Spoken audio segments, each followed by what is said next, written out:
Con nuestro estudio que estamos llevando. ¿En qué libro estamos? Shemot. Ok, esto no es de esta clase, así que lo vamos a borrar, ¿ok? Vamos entonces en esta noche a continuar con Éxodo. ¿En qué capítulo, en qué versículo, en qué capítulo estamos? 14.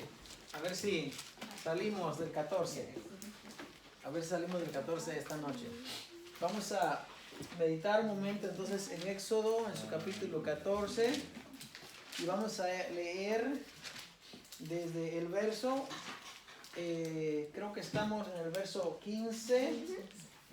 Y de ahí vamos a leer, bueno, creo que la semana pasada lo leímos hasta el 19. Pero vamos a leer desde el 14 nuevamente. La semana pasada explicamos que Dios en el Antiguo Testamento o en el Viejo Testamento peleaba literalmente por su pueblo y él era quien estaba ganando las batallas realmente. Hoy día usted y yo tenemos una responsabilidad y tenemos un trabajo que hacer. Hoy en día no le podemos decir a Dios que Dios venga y pelee. Porque hoy en día Dios no está peleando. Yo le decía, quizás usted no vea que el Mar Rojo se divide hoy, pero eso no quiere decir que Dios no está peleando su batalla. Aunque no lo vea, los israelitas lo podían ver. Ellos podían ver cómo Dios descendía y cómo Dios los defendía. Nosotros hoy en día no podemos ver así tan literal que Dios nos defiende, pero Dios está con nosotros también. Amén. Entonces vamos a leer ahí el verso 15 del capítulo 14. Y vamos a ir leyendo despacito y vamos a leer el 15 al 19 y luego seguimos para adelante. Dice la palabra del Señor en el nombre del Padre, del Hijo y Espíritu Santo. Amén. Entonces Jehová dijo a Moisés, ¿por qué clamas a mí? Di a los hijos de Israel que marchen, y tú alza tu vara y extiende tu mano sobre el mar y divídelo, y entren los hijos de Israel por en medio del mar en seco. Y he aquí yo endureceré el corazón de los egipcios para que los sigan, y yo me glorificaré en Faraón y en todo su ejército, en sus carros y en su caballería. Y sabrán los egipcios que yo soy Jehová, cuando me glorifique en Faraón, en sus carros y en su gente de a caballo.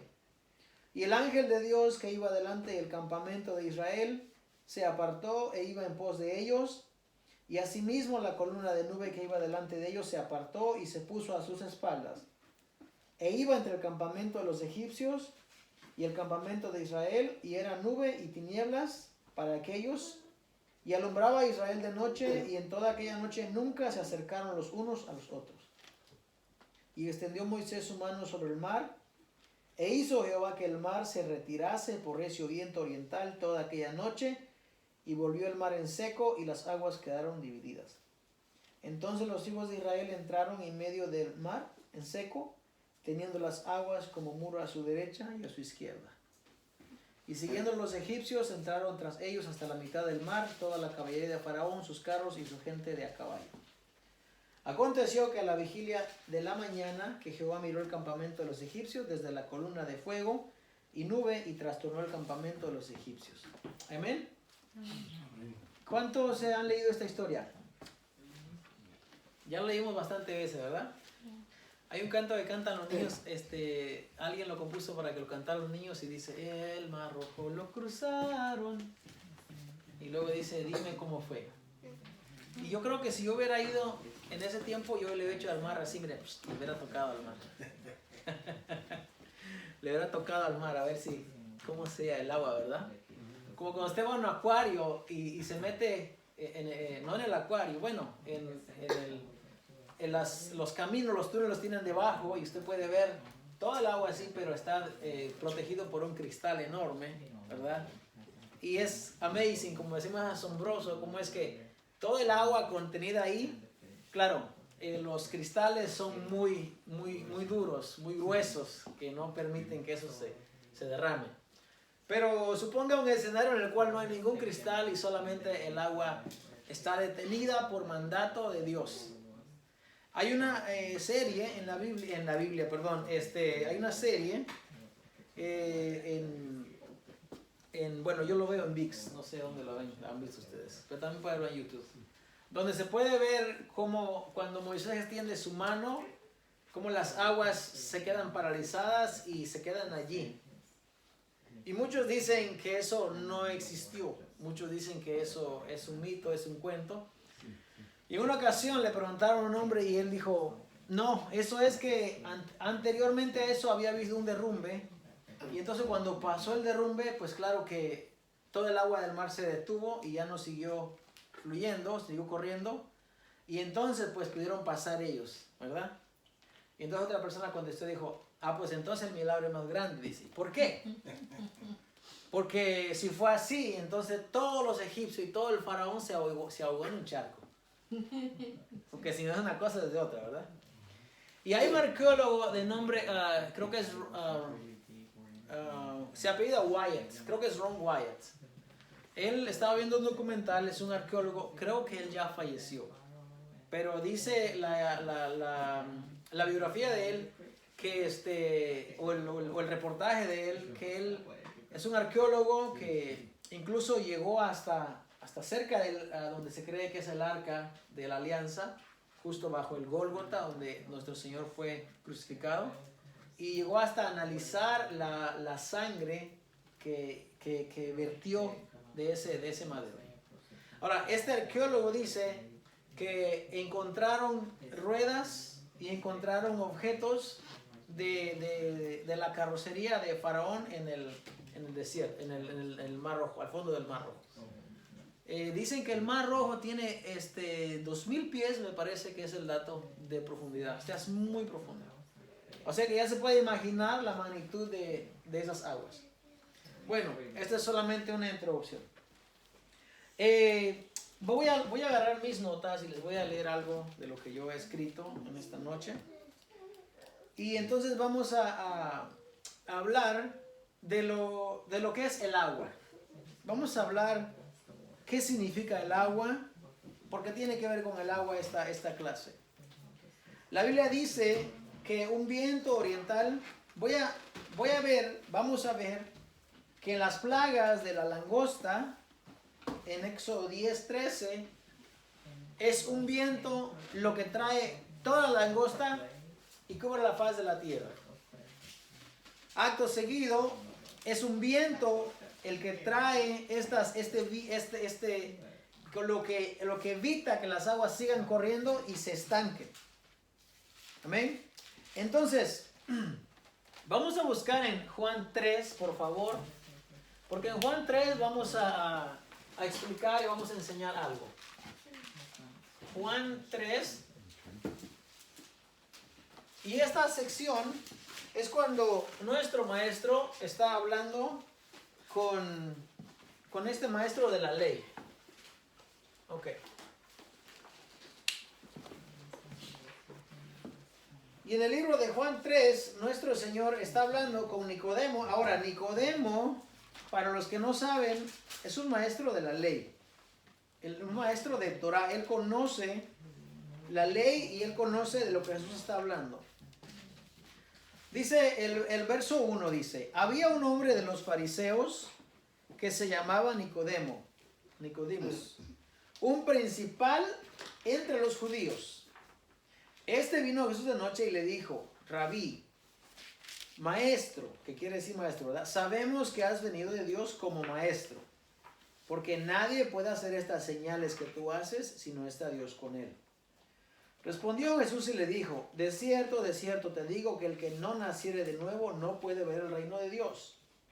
Nicodemo le dijo, ¿cómo puede un hombre siendo ya viejo? ¿Cómo puede un hombre nacer siendo viejo? ¿Puede acaso entrar por segunda vez en el vientre de su madre y nacer?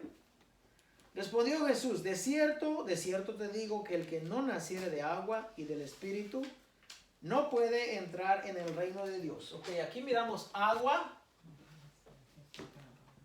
y espíritu. Ok, quédense conmigo. Agua y espíritu. Entonces dice, lo que es nacido de la carne, carne es. Y lo que es nacido del espíritu, espíritu es. No te maravilles de que te dije, os es necesario nacer de nuevo. Escuche bien. El viento sopla de donde quiere y oye su sonido, mas ni sabes de dónde viene ni a dónde va. Así es todo aquel que es nacido del Espíritu. Respondió Nicodemo y le dijo, ¿cómo puede hacerse esto? Respondió Jesús y le dijo, ¿eres tú maestro de Israel y no sabes esto?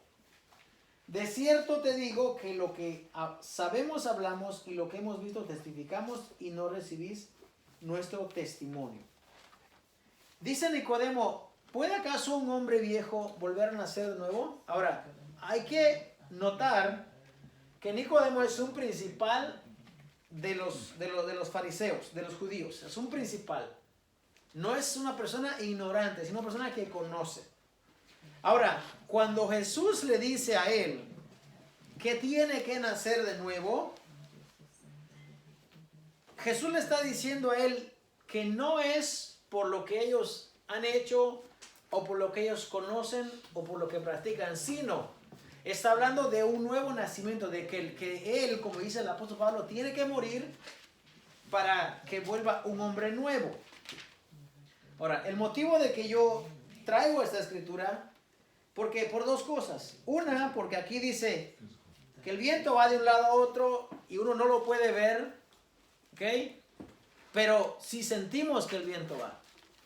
Ahora, en el pasaje de Éxodo y de las langostas, ellos también pudieron sentir el viento, pero no sabían a dónde venía ni a dónde iba. Lo que vieron después de que el viento pasó es el resultado de lo que sucedió. El resultado del viento trajo un resultado. Ahora, el apóstol Pablo también habla acerca de esto. Vamos a buscar, por favor, en Romanos 6, su capítulo 6, y el verso 4 al 6.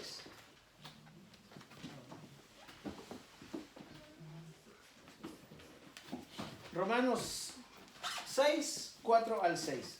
Dice el apóstol Pablo, porque somos sepultados juntamente con él para muerte por el bautismo, a fin de que como Cristo resucitó de los muertos por la gloria del Padre, así también nosotros andemos en vida nueva, nueva criatura. Escuche. Porque si fuimos plantados juntamente con él en la semejanza de su muerte, así también lo seremos en la de su resurrección. Sabiendo esto, que nuestro viejo hombre fue crucificado juntamente con él, para que el cuerpo de pecado sea destruido, a fin de que no sirvamos más al pecado. Porque el que ha muerto ha sido justificado del pecado. Y si morimos con Cristo, creemos que también viviremos en él. Un verso muy importante aquí. Dice que el cuerpo de pecado está destruido y no podemos servir nosotros más al pecado. Ahora, la simbología, la comparación aquí es que cuando somos sepultados con el bautismo, dice, nosotros somos resucitados, somos levantados como una nueva criatura. Eso es lo que Jesús le dice a Nicodemo, tienes que nacer de nuevo. Ahora, en lo que el apóstol Pablo está hablando, tenemos agua. El bautismo se hace con agua. Y cuando una persona se bautiza no porque el pastor le diga que se tiene que bautizar. No porque el papá le dice que se tiene que bautizar. No. Tampoco se bautiza como hace mucha gente. Si no estás bautizado, tú no puedes comer la cena del Señor. Eso no es un requerimiento. El bautismo no es un requerimiento para que usted coma de la cena del Señor. El bautismo se hace cuando la persona es consciente, cuando la persona sabe que ha muerto al pecado y ha nacido de nuevo. El vivir de nuevo, el nacer de nuevo, no viene con el bautismo automáticamente. Hay mucha gente que se bautiza y no ha nacido de nuevo. Yo he visto que últimamente la gente, por querer tener números en la congregación, bautizan a los jovencitos, a los que no saben ni qué pasa. Pero como quieren tener miembros, entonces vienen y los bautizan, porque de esa manera dicen, yo nací en tal o en cual lugar y pues de ahí no me muevo. Y eso no funciona así. El bautismo no es algo automático. Para que la persona se bautice, la persona debe de saber. Y ahí es donde tiene que ver con la clase de hoy. Porque el pueblo de Israel, para empezar, ya era pueblo de Dios. Cuando ellos celebran el Pesaj, el Passover, la Santa Cena, ellos están entrando en un convenio y en un compromiso con Dios para ser pueblo de Dios. Ahora, ¿usted sabe que el pueblo de Dios, Israel, fue bautizado cuando cruzaron el mar? Usted sabe que el apóstol Pablo dice que ellos fueron bautizados a la hora de cruzar el mar. Y cuando estaban bajo la nube, dice también. ¿Qué es lo que hay bajo la nube? ¿Qué es lo que es la nube? Una nube, ¿qué tiene? ¿Qué contiene? Agua. Contiene agua. Ese es H2O, es agua. ¿Qué es lo que hay en el mar? Agua. Entonces, el bautismo del pueblo de Israel está plasmado en este evento. Cuando ellos cruzan por el mar, ellos están siendo bautizados. Ahora, se esperaba que aquel pueblo que había visto las maravillas y los prodigios de Dios, al momento de ellos aceptar a su Dios, al Dios de Israel como ellos, deberían de haber cambiado su manera de vivir. ¿Ok? El pasar por el bautismo, por el mar, no los hizo a ellos una nueva criatura. La nueva criatura antecede es antes del bautismo. Dios les dijo a ellos, ustedes me van a hacer mi pueblo, mi pueblo. Yo he oído el clamor de mi pueblo. Yo voy a descender para liberar a mi pueblo. Entonces, cuando ellos pasan por el mar, voy a leerles esa escritura. Cuando ellos pasan por el mar, ellos están siendo bautizados. Primera de Corintios 10:2.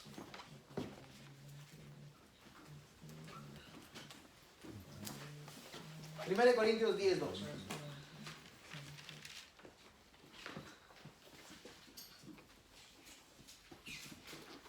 Ok, dice el apóstol Pablo. Bueno, del verso 1 dice: porque no quiero, hermanos, que ignoréis que nuestros padres todos estuvieron bajo la nube y todos pasaron el mar.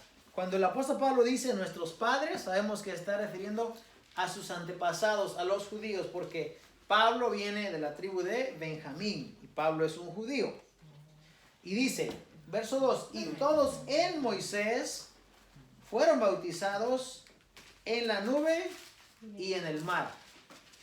Entonces, el cruce del Mar Rojo es un bautismo para el pueblo de Israel. No lo digo yo, lo dice el apóstol Pablo. Todos fueron bautizados en la nube y en el mar. Ahora, sabemos que mientras ellos iban caminando, iban muriendo. Entonces, Aarón murió, María murió, y así como murieron muchas personas. Entonces, mientras ellos iban creciendo, eran bautizados. Primero el primer grupo, los 600,000 plus, todos los que salieron, fueron bautizados en el mar. Cuando ellos salieron de ahí, los que fueron naciendo eran bautizados en la nube.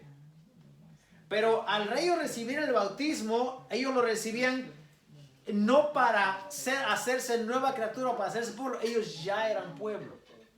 Ya eran pueblo. ¿Ok? Entonces esa idea está clara. Ellos fueron bautizados. Ahora dice, y todos bebieron la misma bebida espiritual porque bebían de la roca espiritual que los seguía y la roca era Cristo. Ahora aquí hay un problema, dice, pero de los más de ellos no se agradó Dios, por lo cual quedaron postrados en el desierto. O sea, el hecho de que ellos hayan sido bautizados no les garantizaba la entrada a la tierra prometida. ¿Ok? El hecho de que usted y yo nos hemos bautizado hoy en día no nos da entrada automática al reino de los cielos, a la salvación, a lo que estamos esperando. es una simbología, como dice el apóstol Pablo. Somos sepultados con el bautismo y salimos en su resurrección. Ahora, el agua en la Biblia, ¿qué es lo que hace el agua primeramente? No en la Biblia, sino en todo el mundo. ¿Qué hace el agua? Limpia. ¿Mande? El agua calma, el agua también oxida, ¿eh? Si usted deja su herramienta afuera, el agua lo va a dañar, lo va a oxidar. Por eso a veces hay que tomar coca, ¿verdad? No, ya no más coca. No menciones coca aquí. Ah, no menciono coca. Pues yo ya ni coca tomo, solamente cuando traen. Traigan más, hermano. Bueno, el agua en la Biblia es un sinónimo o es un mandamiento de purificación. Vamos a buscar ahí mismo en Juan, cuando estamos en Juan. En Juan 4. Y vamos a ver ahí a Juan 4. Y vamos a hablar acerca del primer milagro de Jesús. ¿Cuál fue el primer milagro de Jesús? ¿Cuál fue? ¿Alguien lo sabe? ¿Y qué clase de vino, hermano? El mejor vino que el hombre ha probado. El vino. El que pega, el bueno. Bueno, dice entonces... perdón, no estamos en Juan 4, Juan 3. Ahí atrásito. Perdón, Juan 2. Las bodas de Caná. Juan 2. Dice así. El verso 6, después de que su madre le dijo que ya no hay vino. Y estaban allí 6 tinajas de piedra para agua, conforme al rito de la purificación de los judíos, en cada una de las cuales había 2 o 3 cántaros. Jesús le dijo: llenad esas tinajas de agua, y las llenaron hasta arriba. Muy bien. Las tinajas estaban para el agua, ahí dice claramente para la purificación. Cuando Nicodemo va a hablar con Jesús, Nicodemo es una persona no solamente que conoce la ley, no solamente un principal entre los fariseos, sino una persona que practica los ritos de la purificación, porque no podía ser principal si no practicaba. Ahora, los ritos de la purificación son demandados en Levítico por Dios. Hay 2 situaciones. Hay una situación en la que Dios manda que la persona se purifique, y hay otro donde los ancianos, los líderes, mandan que la gente se purifique, se limpie, pues. En una ocasión, Jesús va caminando con sus discípulos, y los discípulos tienen hambre. Y dice la Biblia que ellos empezaron a tomar espigas de trigo, y tenían hambre, entonces empezaron a frotarla con las manos y a comérselas. ¿Ok? Y entonces viene a Jesús y le dice: ¿por qué tus discípulos quebrantan el mandamiento? ¿Por qué? Y entonces Jesús, defendiendo a lo que estaban haciendo sus discípulos, le dijo: ¿acaso no han leído la escritura? Que en una ocasión, cuando Jonathan cuando David dice, tenía mucho hambre y no había, y él tomó de los panes de la propiciación, que solamente lo puede comer el sacerdote. ¿No han leído esa escritura? Ahora, cuando Jesús le da esta respuesta, fíjese, Jesús le da esta respuesta para confrontar lo que ellos estaban haciendo. Por eso le dije, en el asunto de la purificación hay 2 ocasiones. Hay una donde Dios dice que se purifique, y hay una donde los ancianos dicen que se purifique. Una cosa no tiene que ver con la otra, pero en ambos casos se utiliza el agua como medio de purificación. ¿Bien? Estas 6 tinajas que están aquí en la boda de Caná de Galilea, no de Canaán, de Caná de Galilea, están ahí porque dice el escritor, dice Juan, que se cree que fue el apóstol amado que escribe esta carta, este evangelio, dice: estaban ahí 6 tinajas de piedra para agua, porque eso se utilizaba, dice, conforme al rito de la purificación. Agua. ¿Qué hay en el mar? Agua. Cuando usted se bautiza en agua, y todo tiene que ver con agua esta noche. de cenar vamos a tomar agua también. Bueno, entonces dice, Marcos 7, verso 3 al 13. Marcos 7, 3 al 13. Marcos es Meir, su nombre es Meir. Marcos 7, vamos a buscar por favor.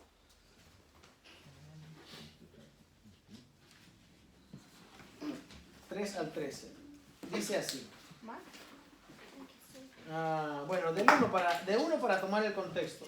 Se juntaron a Jesús los fariseos y algunos de los escribas que habían venido de Jerusalén, los cuales, viendo a algunos de los discípulos de Jesús comer pan con manos inmundas, esto es, no lavadas, los condenaban.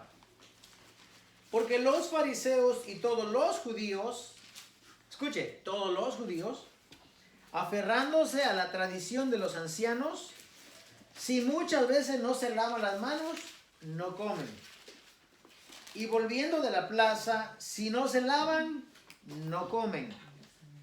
Y otras muchas cosas hay que tomaron, escuche, que tomaron para guardar, como los lavamientos de los vasos de beber y de los jarros y de los utensilios de metal y de los lechos. Le preguntaron pues los fariseos y los escribas, ¿por qué tus discípulos no andan conforme a la tradición de los ancianos, sino que comen pan con manos inmundas? ¿Qué quiere decir inmundas? Sucias, que no están limpias. Respondiendo él les dijo, hipócritas, bien profetizó de vosotros Isaías, como está escrito, este pueblo de labios me honra, mas su corazón está lejos de mí. Pues en vano me honran, enseñando como doctrinas mandamientos de hombres. Jesús está cuestionando aquí y les está reprochando la dureza de corazón de ellos, no por lo que está escrito en la ley, ¿okay? Escuche bien, sino porque los ancianos han puesto esta ley, esta tradición, ¿okay? En ningún momento Jesús aquí se está refiriendo a lo que Dios ordenó acerca de la purificación, sino que se está refiriendo a la tradición que los ancianos han puesto. El contexto dice, si no se lavan, no comen. Y si se lavaron y van a la plaza y regresan, si no se lavan, no comen. Entonces el agua es un elemento que está presente todo el tiempo, ellos dicen, para purificarse, para limpiarse. Entonces dice, les decía también, bien invalidáis el mandamiento de Dios para guardar vuestra tradición. Y ahí les da otra regañada o otro golpe les da. Entonces dice, porque Moisés dijo, honra a tu padre y a tu madre. Y eso lo dijo Dios a través de Moisés. Y el apóstol Pablo recalca en Efesios 6, honra a tu padre y a tu madre. Entonces dice, pero vosotros decís, basta que diga un hombre al padre o a la madre, es corbán, que quiere decir es sagrado o es mi ofrenda a Dios. Todo aquello con lo que pudiera ayudarte, y no le dejáis hacer más por su padre y por su madre, invalidando la palabra de Dios con vuestra tradición que habéis transmitido. Y muchas cosas semejantes hacéis a estas. Muchas cosas hacéis semejantes a estas. Entonces Jesús llama a la multitud y le dice, nada hay fuera del hombre que entre en él que le pueda contaminar. Pero lo que sale de él, esto es lo que contamina al hombre.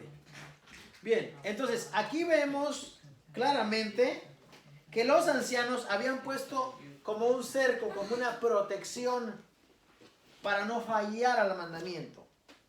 Ellos decían, si no estás limpio, no te puedes sentar a la mesa.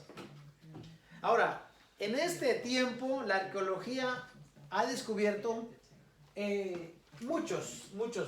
miles, lo que se llama mikvaot, o mikbeit.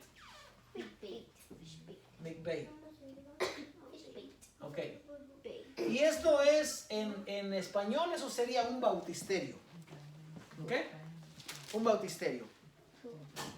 Hay una sección que hay un bautisterio y tiene una entrada una entrada, ¿ok? Entrada aquí y exit aquí. Aquí, ¿ok? Y la persona cuando entra al bautisterio y aquí se purifica, ¿ok? Y luego la persona va entrando y sale aquí. No puede tocarse con el que entra, porque el que entra está inmundo, está sucio. Entra al bautisterio, al mikveh o al mikvaot, se limpia, se purifica y sale.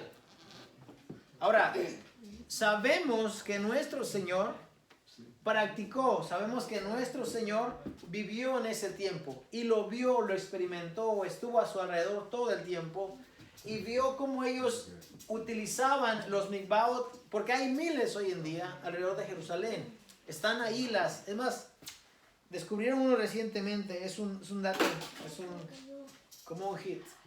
Descubrieron un bautisterio de hace más de 2000 años.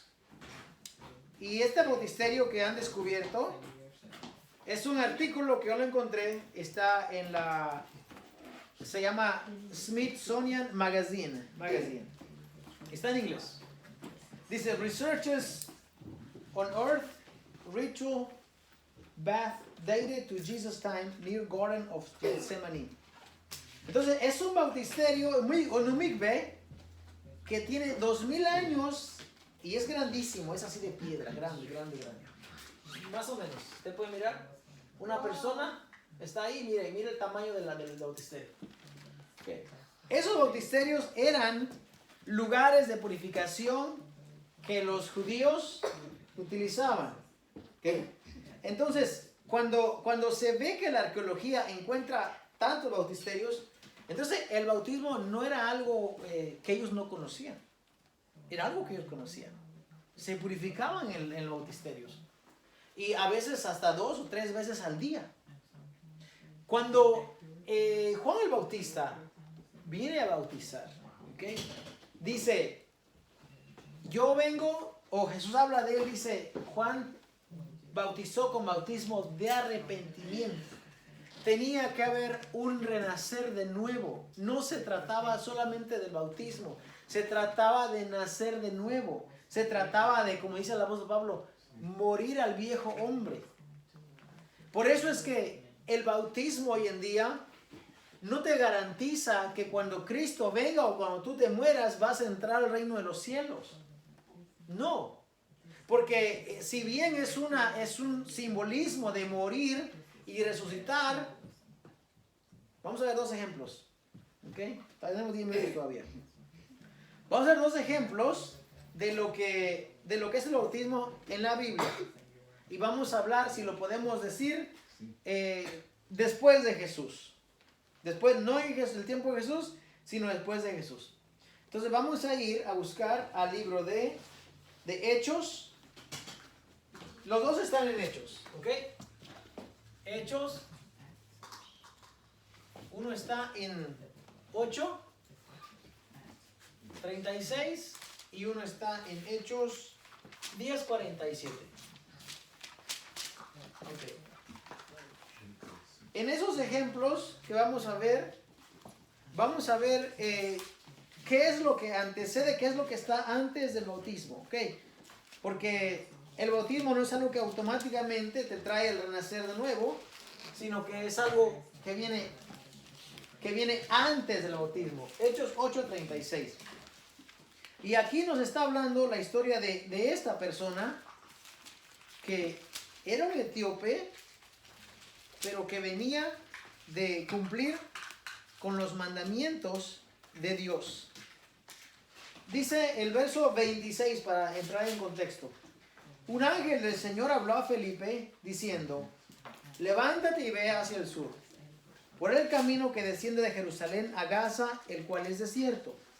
Entonces él se levantó y fue. Y sucedió que un etíope, eunuco, funcionario de Candace, reina de los etíopes, el cual estaba sobre todos sus tesoros y había venido a Jerusalén para adorar. La escritura dice, 3 veces al año, ¿ok? Te enfrentará delante de mí todo varón. 3 veces. Bueno, este etíope venía, dice, de Jerusalén porque había venido a adorar. So, no era una persona que se encontró de repente en la literatura y empezó a leer. No. Además, mande. ¿Era 26 o 36? ¿Hechos 8? Ajá. Estoy en 26. Oh, tú dices 36. Es que es que el marker ya... Perdón, es 26. Por eso estoy buscando y no lo encuentro. Hecho 26, ok. Entonces dice, por eso hay que leer la escritura para saber dónde estamos.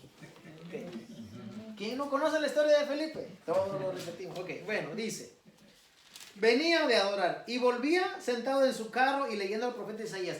Este hombre no era un hombrecito que no tenía dinero, esta persona, mire, dice, esta persona trabajaba, dice, para la reina de Etiopía, ¿ok? Y era una persona, ¿ok? Que traía un rollo, hermano, del profeta Isaías. Para tener un rollo de Torah, un Torah Scrolls, lo que se llama, eso es algo carísimo, incluso hoy en día. Es casi imposible tener uno.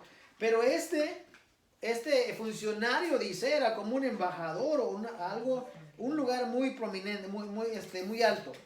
Dice que estaba sobre todos sus tesoros.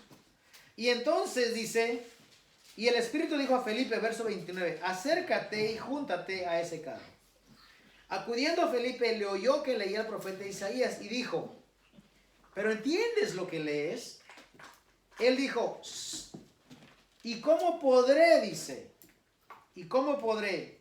Si nadie me lo enseñare, si alguno no me enseñare. Y rogó a Felipe que subiese y se sentara con él. El pasaje de la escritura que leía era como oveja a la muerte fue llevado, y como cordero mudo delante de que lo trasquila, así no abrió su boca. ¿Qué pasaje leía? ¿Qué pasaje leía? No. ¿Cómo? Como cordero matadero fue llevado, mudeció no abrir su boca. Mateo. No. Leía Isaías 53. Pero él no entendía lo que estaba leyendo. Sin embargo, este hombre era un justo, era un piadoso que venía de adorar a Dios. Venía de Jerusalén. Entonces dice, dice el 34, respondió el eunuco, dijo a Felipe, te ruego que me digas de quién dice el profeta esto, de sí mismo o de algún otro. Entonces Felipe, abriendo su boca y comenzando desde esta escritura, le anunció el evangelio de Jesús. Fíjese, cuando yo estaba haciendo el estudio, yo busco información, porque uno tiene que tener información para uno poder enseñar, ¿ok? Ahora, Isaías 53 es un artículo o un capítulo muy polémico porque muchas personas dicen, se refiere al pueblo de Israel, Israel es el pueblo sufriente. Otros, como nosotros, creemos que se refiere al siervo sufriente, a nuestro Mesías Jesús, Yeshua. Entonces, hay muchas contradicciones entre una cosa y otra.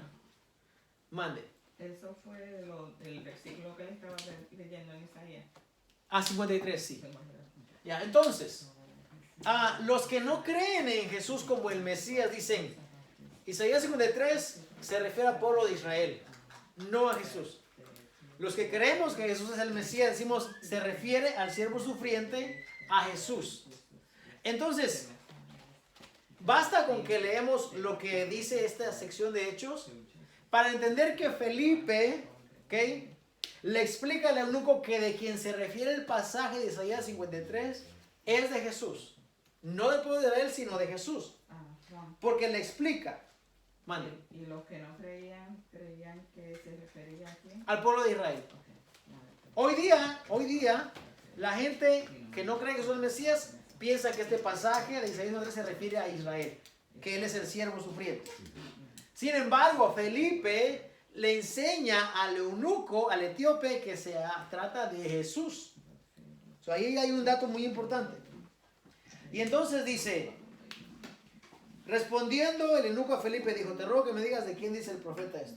Entonces Felipe, abriendo su boca y comenzando desde esta escritura, desde Isaías 53, le anunció el evangelio de Jesús. Y yendo por el camino llegaron a cierta agua. Y dijo el eunuco, aquí hay agua. ¿Qué impide que yo sea bautizado? Entonces, la conversión del eunuco no vino después del bautismo, sino vino antes. El eunuco era una persona que venía de adorar a Dios. Era una persona que estaba estudiando la Torá, estaba estudiando los profetas. Estaba leyendo Isaías. Él no se convirtió en el bautismo. El bautismo es un complemento, es algo que vino después. Esta persona era una persona que daba testimonio, es que era un seguidor del Antiguo Testamento, un seguidor, y estaba buscando respuesta de quién hablaba Isaías. Eso es el primer ejemplo. Y el segundo está 2 capítulos más adelante. Y con esto cerramos. Les prometo que sí. Hechos 10. Cuando Pedro es llevado a visitar a los gentiles, esta visión que él tiene de levántate, Pedro, mata y come. No, Señor, ninguna cosa inmunda ha entrado en mi boca. Y Dios le dice, lo que yo haya limpiado no lo llames como un inmundo. Se refiere a la visión que él va a tener cuando él entra en casa de Cornelio. Después que el apóstol Pedro le explica acerca de Jesús, acerca de cómo él murió, sufrió, lo mataron colgándolo en un madero, a este levantó Dios al tercer día. Entonces dice el 44 del capítulo 10, mientras aún hablaba Pedro estas cosas, el Espíritu Santo cayó sobre todos los que oían el discurso. Y los fieles de la circuncisión que habían venido con Pedro se quedaron atónitos de que también sobre los gentiles se derramase el don del Espíritu Santo, porque los oían que hablaban en lenguas y que magnificaban a Dios. Entonces respondió Pedro, ¿puede acaso alguno impedir el agua para que no sean bautizados estos que han recibido el Espíritu Santo también como nosotros? Y mandó bautizarles en el nombre del Señor Jesús. Entonces le rogaron que se quedase con ellos unos días. Al inicio del capítulo estamos viendo que Cornelio era un varón piadoso, temeroso de Dios, dice él, con toda su casa. Entonces su conversión no vino después del bautismo, su conversión vino antes.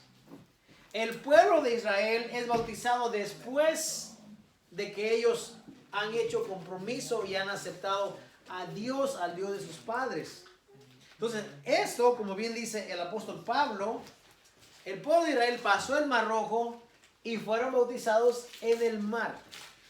Ahora, nosotros, dice la Escritura, que a través del bautismo somos sepultados con Jesús y somos resucitados para ser nueva criatura. Ahora, lo que ya está muerto, no lo podemos tomar para atrás, ¿ok? Ya no.